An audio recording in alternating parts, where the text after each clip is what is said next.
Hello everyone. Today's poem is 雨霖铃寒蝉凄切 by Liu Yong. The poet Liu Yong is of Song dynasty, and this poem is 宋词, the very typical, the most popular poetry form in the Song dynasty. So from the two-part titles, it's quite easily to distinguish. It's a 词. The first part, 雨霖铃, is the name for this type of 词 with the music as well. The writing patterns was predefined. And 寒蝉凄切 is the title for this particular poem by Liu Yong. And normally when it was written, there's no such name, specific name, but so there's so many poems titled as 雨霖铃, the name for this writing pattern and music. And finally, people want to distinguish the different poems with the same title of 雨霖铃, then people use the first sentence of that specific poems as its second title. So you can distinguish so many poems with the same title of 雨霖铃. So basically, that's how the poetry, 宋词 poetry looks like. And this poet, Liu Yong, is quite unique. So basically, the peak hours of the Chinese classic poetry was all in the Tang dynasty, but in the Song dynasty, with this particular poetry type, 宋词, there's two outstanding persons, just like Li Bai and Du Fu in the Tang dynasty. The first one is Su Shi, Su Dongpo. We have some poetry introduced by Su Dongpo in my video, and this is the first poem of Liu Yong in my video, and he was paralleled with Su Shi as the two most outstanding poets for 宋词 the poetry, 词 poetry. And these two characters has their very unique personalities. So Su Shi is more of masculine, and his poems is always long visions with the history prospects, and with his own pursuit. His pursuit, of course, is like the very classic Tang poet, to contribute to the country, to do the good for the people. And Liu Yong, this poet, writing this poem, he's on the contrary. He's sort of with the characteristics of feminine. So everything is indirect. The content is about personal affairs, nothing to do with the country, with the emperor, with the people, but the things personal. So most of them are loves, the loves between him and a girl. Some girls. He has so many loves through his lives. So this is the very typical, or the image in a Chinese mind Liu Yong gives us. So whenever we thought about Liu Yong, we always thought about the sentimental love poetries. And this one is on the top list of his best love poems. The title 雨霖铃 means the raindrops on the bell of a horse. So this type of poetry was created by a Tang emperor, Tang Xuanzong, a very famous Tang emperor. So during his regime, the civil war broke, and he lost his beloved girls on the way of fleeing to the Sichuan province because the rebellions is coming up to the capitals. He fled to Sichuan province. And on the midway, his beloved girl was killed because of a sudden coup. And the royal soldiers, forced the emperor to order the death penalty to his beloved girl, Yang Guifei. So that tomb was still there. The tomb of that girl, his beloved girl, Yang Guifei, was still there, roughly 40 kilometers west to Xi'an city. So if you have the chance, you can still pay a visit to her tombs.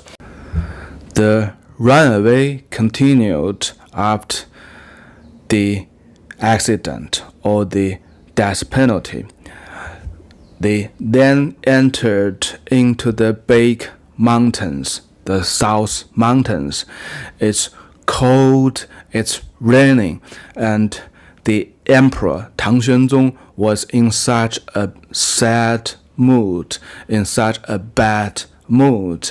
He created this type of poetry, Yu Lin Ling, on his horseback. Though he heard the bell rings, he saw the raindrops falling on the bells, and he felt the cold in the big mountains. He even created the music for this poetry. So that's how this writing type and the music came from, by a sad emperor on his runaway. Now let's go through this poem. 寒蝉凄切，对长亭晚，骤雨初歇. Quite different from the Tang poetry, right? 3 sentences in the first pair. 寒蝉凄切, the cold cicada sounds very sadly and closely. 对长亭晚, so we two face each other at the long pavilion at late time. 骤雨初歇, the sudden rains just stopped. So there's a little explanation should be done here. The cicada is a very classic image in the Chinese literature. It firstly resembles a very high-level person with virtue, because it stands very high on the trees, and it looks like he doesn't need too much. He just stay there, but his sound is so loud, so it looks like a person with virtue. He don't demand too much, but his voice is with high pitch, with very loud voice.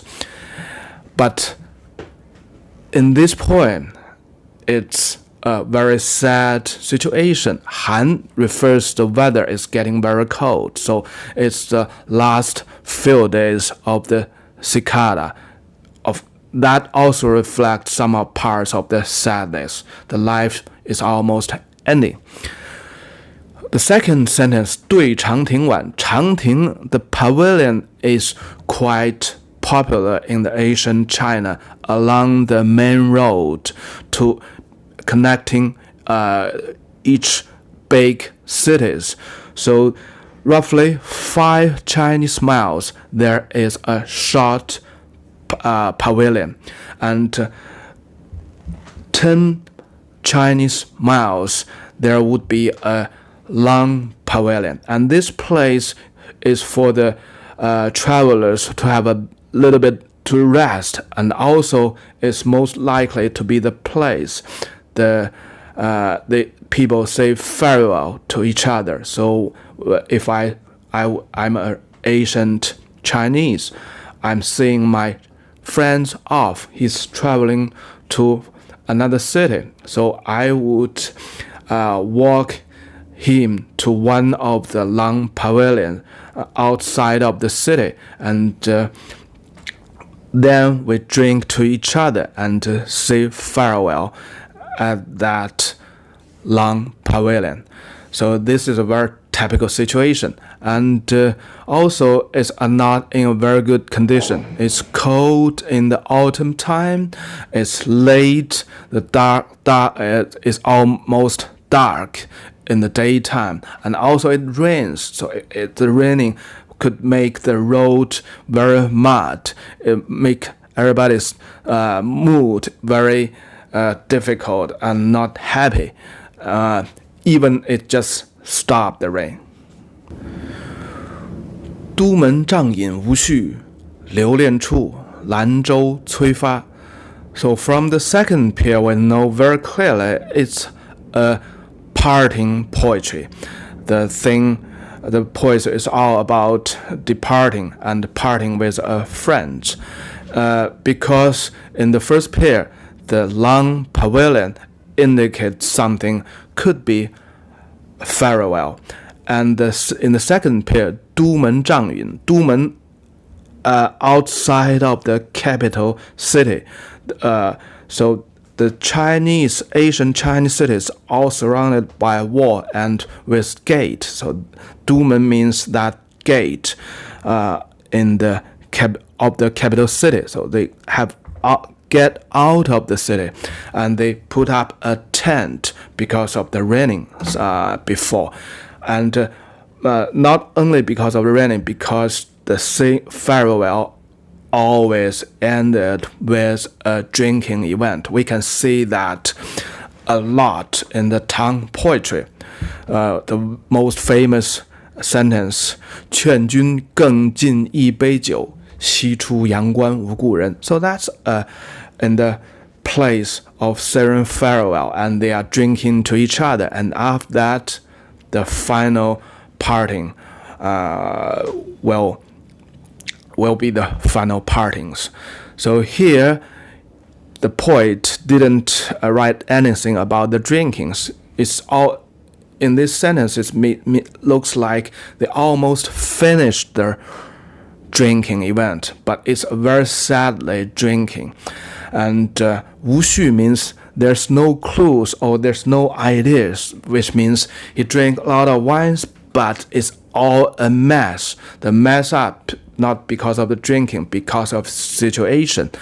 And according to the history book, Liu Yong is like a very typical Chinese elite or scholars. He want to get a position in the central government. So that's why he was in the capital city, Bianliang. And anyhow, his poetry is getting quite famous in the capital city. Even the emperor knows his poetry. But his poetry is all about the personal feelings, about loves between him and girls. So the emperor doesn't like that manner, because if you want to get to the central government, your mindset should be focused on the country, on the emperor, on the people.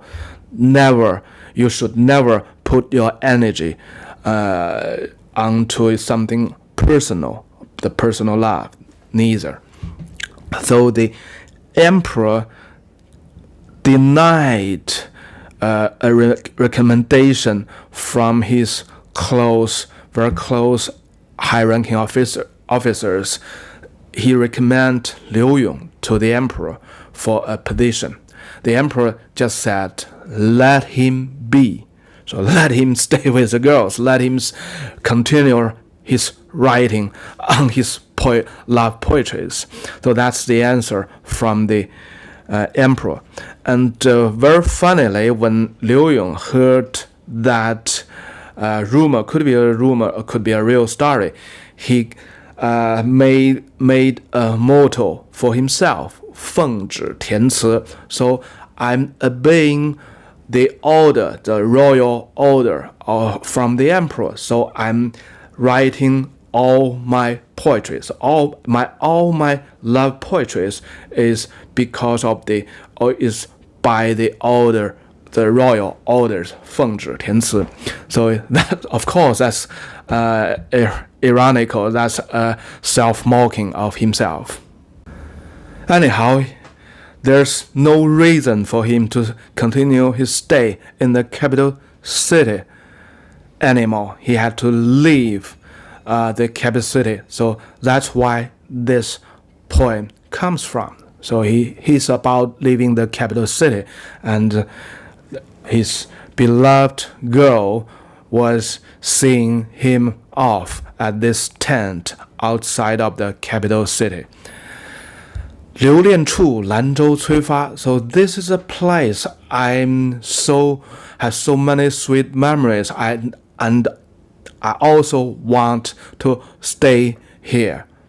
Anyhow, there's no reasons for him anymore. He had to leave, and of course the living expense is quite high, just like today in Beijing city. Shanghai city is much more expensive than living in other Chinese cities. So he had to leave. 兰舟催发, the boat is pushing me to move, continue my move, or to leave. So that clearly indicate he was about to taking a boat for his journey from the capital city. And we know the city Bianliang was on the big canal. So most likely he will take the boat on the big canals. Lanzhou is a very nice name. It looks nice, it sounds nice. Lan has two implications: orchard flower, or the color of blue. Both very beautiful and sounds beautiful. Lanzhou means the boat made of mulan, the woody orchard trees. So this is from a ancient story that basically, I won't go through that story, but basically Lanzhou in a very ancient story is the boat, very luxury, nice boat for the kings. So that's he used all these words, 蝉, the cicada, and also used the very luxury boat name, Lanzhou, to indicate he was a man with virtue, with quality. But sadly, the emperor doesn't appreciate him, and the emperor abandoned him. From the first pair of sentences, we know it's very clearly it's a poetry about departing or parting from friends. And the first pair of sentences is using the writing technique 兴. So that's the very classic writing techniques. You depict the scenarios or something around or far away. It could be relevant to your content, following content, or could be irrelevant to your following content. But here, very likely, is quite relevant because it also points out the parting place, the long pavilion, and it's in a very sad mood. The sudden rain just stops, and it's very cold, and the dying cicada sounds very sadly as well. And so that makes all the drinkings not happy drinkings. And the boatman is shouting to me, hey, let's go, it's time to go. So everything is in very sadness and in a hurry. 执手相看泪眼，竟无语凝噎。执手 hands in hands, we looked to each other. The eye was full of tears. 相看泪眼，竟无语凝噎。So there's even not a word spoken. 竟无语 not a word spoken. 凝噎 凝 means frozen. 噎 means the throat was blocked. Sort of things. It's not very well through. So that's the status when people want to cry or is about to cry.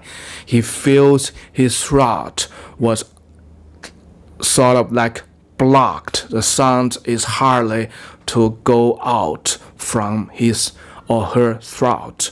So this is a very typical feeling or situation when people are about to cry. So this third pair of sentences very vividly describe the situation in such a detail that you would never see this in a Tang poetry, right? But that's the difference of the Song people and Tang people. 念去去，千里烟波，暮霭沉沉，楚天阔。So we look to each other, we are about to cry, we have no words. But my mind is very actively thinking. So I'm thought about the place I'm going to far, far away. 1,000 miles of smoke and waves. 千里烟波, so that means the hardship on the journey, on the road. 烟波 basically means the waves and wind. So that's very accurate because he was about to taking a boat down south. And the last sentence, 暮霭沉沉，楚天阔. This very clearly indicates his destination is 楚天阔, so the place of Chu Kingdom.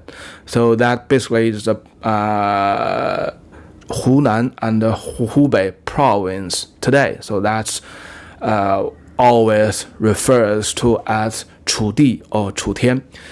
So I'm heading south to the Chu country, and the 暮霭, in the late day, is the clouds is so heavy, but I still can feel the Chu country is flat and wide.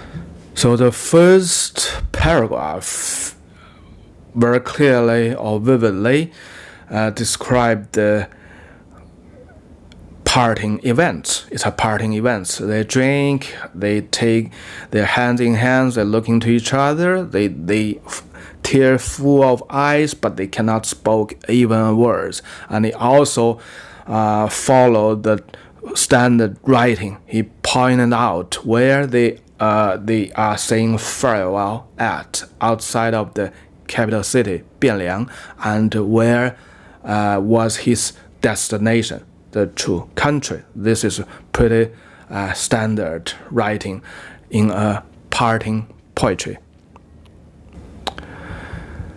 The second paragraph basically is all the thoughts by the poet himself. It's quite different from the previous poetries in the Tang Dynasty, in the Han Dynasty, or in the Book of Songs time.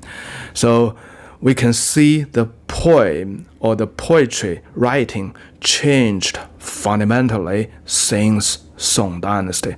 The half of the poetry is writing about personal feelings. It's just about feelings.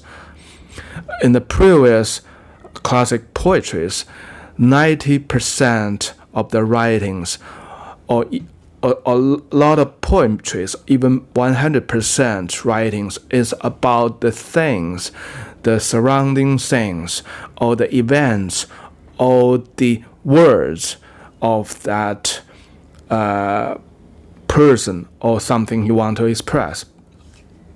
They very, very feel right about the own feelings or their inner mind.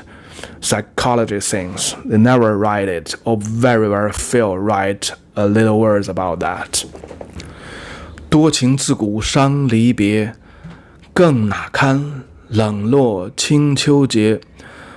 So from the very ancient time, people full of his feelings always feels the sad about parting. 更哪堪. So how can bear with such a situation in such a date? So the first sentence means the departing is always a sadness thing since the very ancient time. But today, the sadder thing is it's the Mid-Autumn Festival. It's very cold and lonely Mid-Autumn Festival. So we have so many poetry about Mid-Autumn Festival. It's the time for friends, family members, reunion. But for him, it's totally on the contrary. He was about parting with his beloved girl. So that makes him much sadder. 更哪堪. So how can I even bear this, or how can I go through or say farewell to my friends in this day of reunion? So that make the thing more sad. 今宵酒醒何处？杨柳岸，晓风残月. So this pair of sentence is the most famous sentence in the song poetry even. The few sentences on the short list most famous in the song poetry. 今宵酒醒何处? So it's the late time of the day. And then this paragraph is all about his thoughts. So how about tonight? So that's the time later. It doesn't happen yet. So tonight, when I wake up from my drunken, where should be the place? So where the place I would be waken up when from the drunken status. So he just continue his imaginations. 杨柳岸. So I might wake up at the bund full of willow trees. 杨柳岸. The bund full of willow trees, because he was in the boat, right? He was about taking a boat to the south. The last sentence also indicates the timing of wake up. 晓风残月. The wind of the early morning. 晓 is the early morning. The moon, or the waning moon, the half moon. So if we think further, there is a little bit weird things. Because the Mid-Autumn Festival was always a full moon's day. So here he indicates in the early morning, the moon was half moon, or is a waning moon. It's I think it could be the situation because the daylight is coming up. The moon was a little bit, the full moon was a little bit shadow, so you only see the half moon. That could be the situation. So I'm not quite sure. So you can use your own experience to judge that. But furthermore, 残 actually basically in the meaning is the handicapped. So this is a very negative words. So this make the moon much sad. It sounds very sad. 残月, the handicapped moon. This is a very popular word in Chinese, but normally it's negative. The Chinese always like to enjoy the full moon rather than the handicapped moon. Okay, so the first two pair of sentences in the second paragraph is all about his imaginations. So in this full moon's day, I'm surely I would drink a lot of wines. I'll get drunk. But where would I wake up from my drunkenness? So the best sentences even in the song poetry. 杨柳岸，晓风残月. Just think about the picture. He was on a boat in the big canal, and the bund was full of the willow trees, and there's very mild wind blowing in the morning, and but the moon looks a little bit sadness. It's a half moon or it's a waning moon. This is a very typical classic writing techniques to use the beautiful scenic views or happy events to contrast the sadness or the sorrows within the poet's mind, within his feelings. So here, the bund of willow trees with mild wind blowing on, with the full moon's day, even it looks like handicapped moons, but still a nice picture, and it's a festival. But he used several key words to indicate that his own feeling was not good. So the key words, one is 冷落清秋节, so the cold and lonely, so that's show his feelings. And 残月, so 残月 is very, very important, is praised much for this poem, for this usage. Okay, let's continue. 此去经年, from now on, I'm heading to my journey.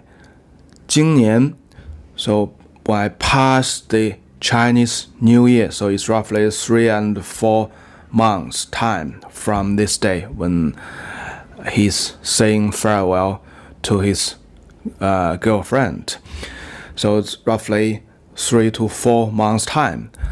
应是良辰好景虚设, so there should be a lot of good time. 良辰, the good time. 好景, the beautiful scenic views, the very beautiful scenics.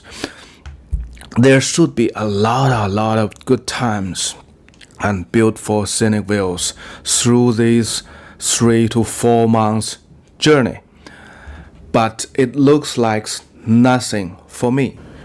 虚设 means all those good times and all those beautiful scenic views. It looks like not real or not there. So in this sentence should be interpreted in two ways. In the reality, from the logic, there should be so many good times and beautiful scenic views along the journey. But from the feelings of the poet or from Liu Yong himself, from the eyesight, from the sensibility of the poet Liu Yong, he won't see anything along the road. That means 虚设. He sees nothing along the road because he was fully occupied by the sadness of this parting.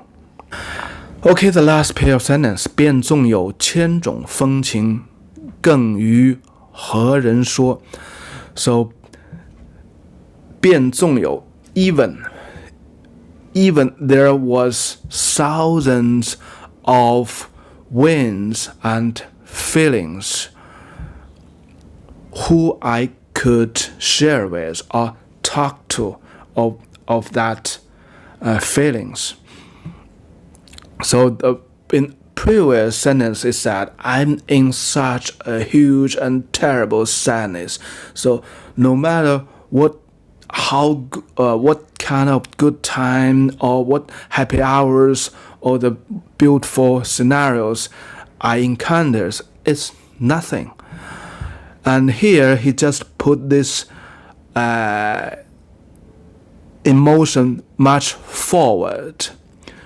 Oh, suppose I enjoyed all those beautiful scenarios, good times, maybe with beautiful girls, a lot of beautiful girls, thousands of the situations, the beautiful things or beautiful girls. 风景 could be anything, but that's something sentimental and very, very enjoyable. So even suppose I enjoyed thousands of different kinds of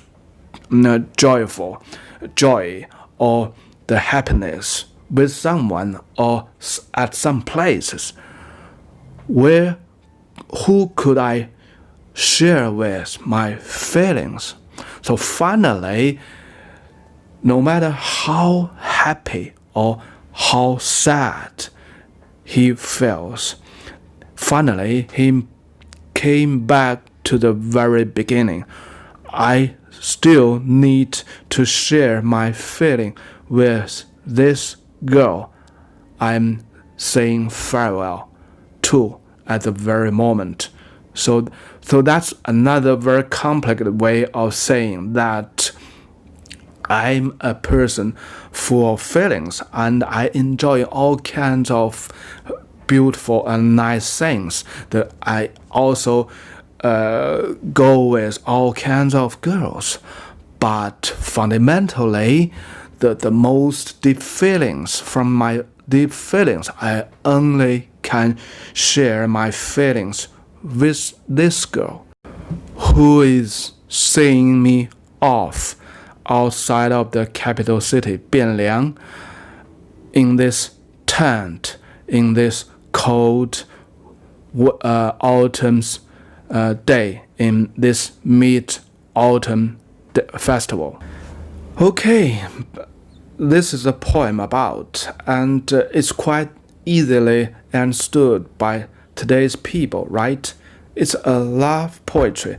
It's something between a man and a girl. So that's just like today's people, and the way of thinking is just like today's people. It's much, much more easier to be understood compared to those of the Tang poetries, or even the poetry more older, with older age. The basic difference is the Song poetry, or the poetry since Song dynasty, basically they changed fundamentally. The Song poets, they focused on their personal feelings, on daily lives, rather than the people before, in the Tang dynasty, in the Han dynasty, or even in the Zhou dynasty. Those people focused on the country, on the emperors. So they never put it out. They never put it on the table, that idea on the table. But that's something everybody know very clearly in their mind. So when we read a poetry before a poem, before Song dynasty, the Tang poetry, the Han poetry, so you should always think about the history background, the background of the poet, and also we should keep in our mind that this poet, he's always thinking about to do something big for the country, for the emperor. So that's something always the big background in the Tang poetry. But in the Song poetry, it's very clear. You read what it is. It's writing about the daily life, right? The daily life is changed so much, but basically the feelings between a man and a woman, we eat, we drink wines, and we say farewells, that doesn't change too much.